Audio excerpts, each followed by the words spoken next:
3월 31일 복된 이 아침 하나님께서 우리에게 주시는 귀한 말씀은 이사야 39장 1절에서 8절의 말씀입니다. 내가 아닌 하나님을 자랑하라 라는 제목으로 같이 말씀 나누도록 하겠습니다. 그렇게 하나님의 은혜로 병들어 있던 히스기야가 낫게 되고요. 어떻게 그 일이 가능했는지 기이하게 여겼던 바벨론 왕 무로닥 발라단이 히스기야에게 글과 예물을 보내면서 그 비밀을 알고 싶어 합니다. 하나님의 일하심이 궁금했던 것 아니겠습니까? 자신도 지금 안타까운 상황이기 때문에 그래요. 여러분, 바벨론이 아직은 아수르의 속국으로 존재하고 있는 상황입니다. 그런데 히스기야가요, 엉뚱하게도 그들에게 하나님을 말하는 것이 아니라 바벨론의 사자들로 말미암아 기뻐하면서 그들의 방문으로 위상이 격상된 자신을 드러내기에 급급하다라는 겁니다. 더불어 아수르의 위협에서 건져줄 새로운 연합전선이 형성되는 것 아닌가라는 기대감도 있었겠죠.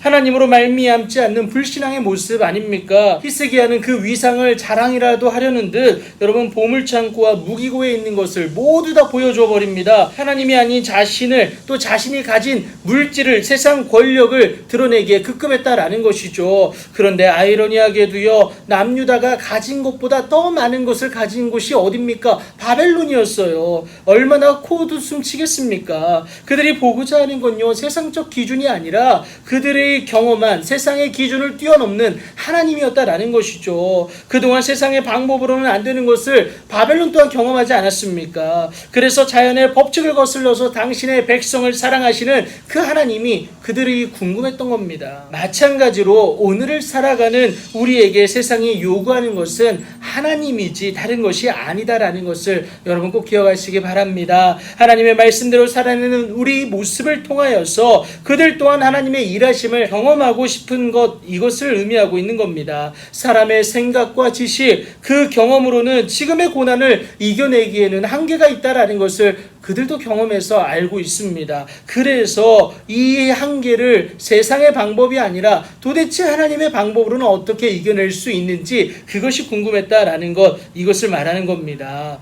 여러분, 이것을 몰랐던 히스기야에게 이사야는요, 그간 있었던 일에 대해서 질문하고 답을 듣는 장면이 3절과 4절에 나오게 됩니다. 이사야의 책망인데도 히스기야는 그 심각성을 깨닫지를 못하죠. 그리고는 이사야가 만군의 여호와의 말씀을 히스기야에게 전하는데 뭐라고 합니까? 자, 내 집에 있는 모든 소유와 내 조상들이 오늘까지 쌓아둔 것이 모두 바벨론으로 옮겨갈 것이다. 그래서 남을 것이 하나도 없다라는 것을 말하고요. 또 내게서 태어날 자손 중에 몇이 사로잡혀서 어떻게 됩니까? 바벨론 왕궁의 황관이 될 것이다 라고 얘기합니다. 여러분, 우리가 자랑해야 될 것은 물질이 아닙니다. 그렇다고 외모도 아니고요. 여러분, 권력도 아니에요. 우리가 자랑해야 될 것은 오직 하나님인 줄 여러분 믿으시기 바랍니다. 그 하나님에 대한 믿음을 우리가 자랑해야 된다라는 것 여러분 꼭 기억하셔야 돼요. 선지자 이사야의 말에 히스기야는 여호와의 말씀이 좋소이다라고 얘기합니다. 다른 의미가 아니라 그렇게 판단하시고 일하시는 하나님이 당연하다라는 거예요. 나의 잘못으로 인함이기 때문에 더 이상 할 말이 없다라는 겁니다. 그런데 안타까운 건요, 내 생전에는 평안함과 견고함이 있으리로다.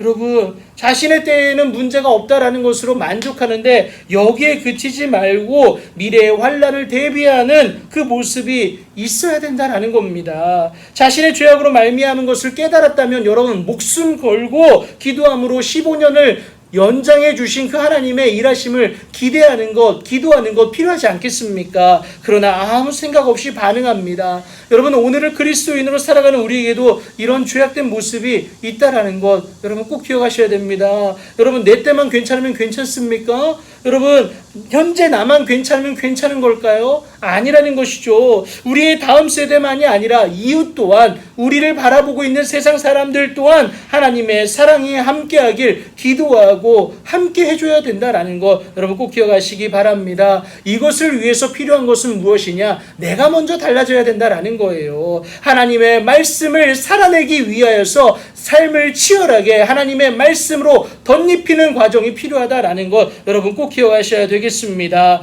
여러분, 나를 자랑하지 마세요. 여러분, 하나님만 자랑하시고 하나님의 말씀대로 달라진 내 모습을 가지고 나를 바라보는 나의 다음 세대들이, 나의 이웃들이 하나님께 가까이 나아가는 은혜를 누릴 수 있도록 여러분, 하나님의 말씀으로 달라진 그 삶을 살아내시는 하나님의 복된 오늘이 되길 예수님의 이름으로 축복합니다.